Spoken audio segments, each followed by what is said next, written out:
नमस्कार मित्रांनो, सोलापूर जिल्ह्यातील कोळेगाव येथे श्री विठ्ठल बिरुदेवांचे अतिशय प्राचीन व जुने मंदिर आहे. तर आता आपण मंदिरामध्ये जाणार आहोत पहिल्या पायरीचं दर्शन घेऊन. तर तुम्ही बघू शकता अतिशय प्राचीन मंदिर आहे आणि इथं आपल्याला काही इंस्टाग्राम यूट्यूबवरचे भक्त भेटले होते. तर आता आपण बेल भंडारा नारळ घेतलेला आहे देवांसाठी. तर हे बघू शकता मंदिराच्या वर किती सुंदर मूर्त्या आहेत. हे विठ्ठल आहेत, विठ्ठल बिरुदेव. तर हे बघू शकता विठ्ठल गरुडावर तर बिरुदेव घोड्यावर अशा मूर्त्या मंदिरावर विराजमान केलेल्या आहेत. हा मंदिराचा कळस.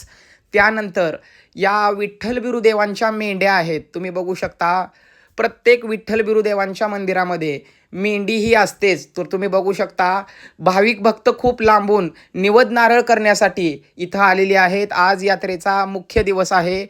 तर इथं काही भक्त नवस फेडण्यासाठी आले होते. तर मी त्यांना विचारणा केल्यावर त्यांनी सांगितलं की आम्हाला लग्न झाल्यानंतर कित्येक वर्ष मूलबाळ नव्हतं. तर आम्ही विठ्ठल बिरुदेवांना नवस बोलला, आम्हाला मूलबाळ होऊ दे, तर तुझ्या शिखरावरून त्या मुलाला या झोळीमध्ये टाकू.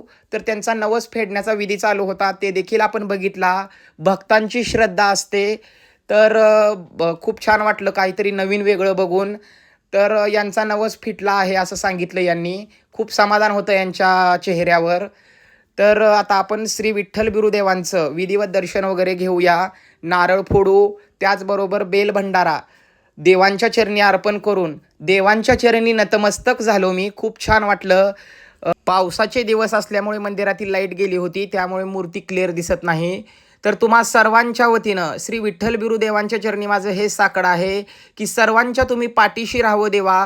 जरी काय आमची काही चूक भूल झाली तर ते तुम्ही पदरात घेऊन सदैव आमच्या डोक्यावर तुमचा कृपेचा आशीर्वाद ठेवावा, हीच तुमच्या चरणी माझी प्रार्थना.